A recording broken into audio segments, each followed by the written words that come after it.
Hello everyone, সবাই কেমন আছেন? আশা করি ভালো আছেন। চলে এসেছি নতুন একটি ভিডিও নিয়ে। আজকে ভিডিওর ভিতর অনেক ইন্টারেস্টিং জিনিস দেখতে পারবেন। আই হোপ আপনাদের ভালো লাগবে। তো একদম সাডেন প্ল্যান বলতে ২-৩ দিন আগেই প্ল্যান করেছি। বাট আজকে দিনে সকালবেলা ফোন দিয়ে বলতেছিলাম যে চল আজকে বের হয়ে যাই। তো আমার দল তো দেখতেই পারছেন, আমার ছোট ভাই আর আমার সেই বান্ধবী। তো বান্ধবীর আউটফিট কিন্তু মাশাআল্লাহ অনেক সুন্দর, দেখতে অনেক সুন্দর লাগতেছে। আর ওকে না শাড়িতে না মাশাআল্লাহ অনেক সুন্দর লাগে। সবাই মাশাআল্লাহ বলবেন বান্ধবীর জন্য। সে আমাকে ১ম এ কিস করতে চেয়েছিল। তারপর আমি বললাম যে চল একটা ভিডিওই করি, পরে দেখলে ভালো লাগবে। তো তারপর সে আমাকে কিস করলো, ভিডিও করলাম। তো গাড়ির জন্য ওয়েট করতেছিলাম। ফাইনালি গাড়ি পেয়ে গিয়েছি। তো এই তো যারা বরগুনায় আছেন তারা বুঝতে পারছেন আমি কোথায় যাচ্ছি। আর যারা আমার ফলোয়াররা আছেন বা ঢাকার বাহিরে বা ঢাকায় আছেন, অন্য কোথাও দিয়ে যদি আমার ভিডিওটি দেখেন, তাদের জন্য আজকে ভিডিওটা। এই জায়গাটা কিন্তু অনেক সুন্দর। আর এই গাছটা নিয়ে তো যারা শুনছেন তারা তো ভালো। বাট এই গাছটা নিয়ে কিন্তু ফেসবুকে অনেক ভাইরাল হইছে। এই গাছটা না রোডের সাইডে ছিল। বাট এক রাতের ভিতর কিভাবে মাঝখানে চলে গিয়েছে কেউ জানে না। একটা আজব কাহিনী। তো যারা এখানে ছিল তারা বলতেছিল যে এখানে নাকি অনেক প্রবলেম হয়। মানে ভূত-প্রেতের এরকম কিছু একটা ব্যাপার থাকে। আমি সিওর না। কিন্তু যখন আমি এই রোড থেকে যাচ্ছিলাম তো আমি অনেক ছুড়া পড়ছি। আমার কেন যেন ভয় লাগতেছিল। তো এই রোডটা বরগুনার আমি বলব one of the best road. অনেক সুন্দর, নিট অ্যান্ড ক্লিন। আমার কাছে ভালো লাগে বেসিক্যালি ঘুরতে এই রোড থেকে। আর এই তো আমরা সুরঞ্জনা চলে আসছি। এটা সুরঞ্জনার বাহিরের লুক। আমার কাছে খুব ভালো লাগে সুরঞ্জনায় ঘুরতে। আমি মনে হয় প্রায় ২ বছর পর এখানে আসা। তো এখানে আসার পর আমার কাছে খুবই ভালো লাগছে। তো একটা কথা শেয়ার করছি, এখানে কিন্তু পার পারসন ঢুকতে টাকা লাগে। আগে ছিল ৳৩০, এখন মেবি ৳৫০।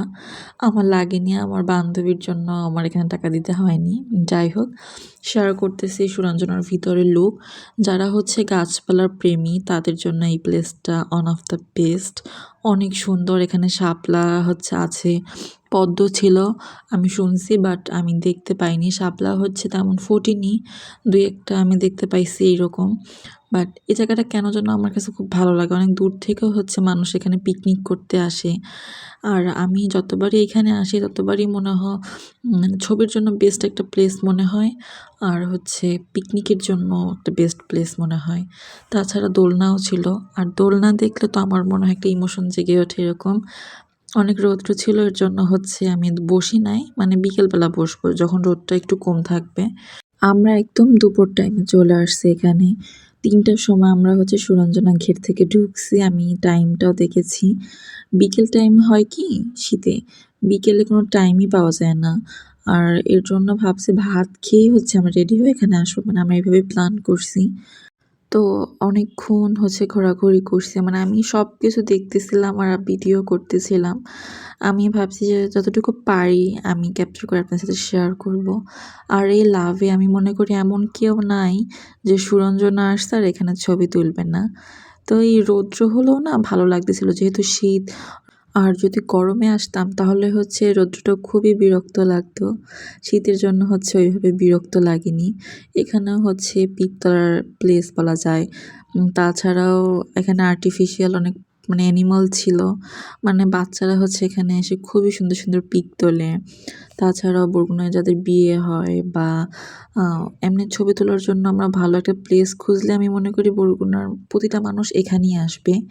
আর এখানে কফি খাওয়ারও একটা প্লেস থাকে। মানে কফি না, সরি চা আর কিছু স্ন্যাক্সও থাকে। আমি সাধারণত এখানে দিয়ে খাই না। আমার কাছে কেন যেন ভালো লাগে না। আমি ভিতরে যাচ্ছিলাম। আমি একদম মাথায় গিয়ে দাঁড়ানে আমি মনে হয় যে সুন্দরভাবে সুরঞ্জনাটা দেখতে পারি।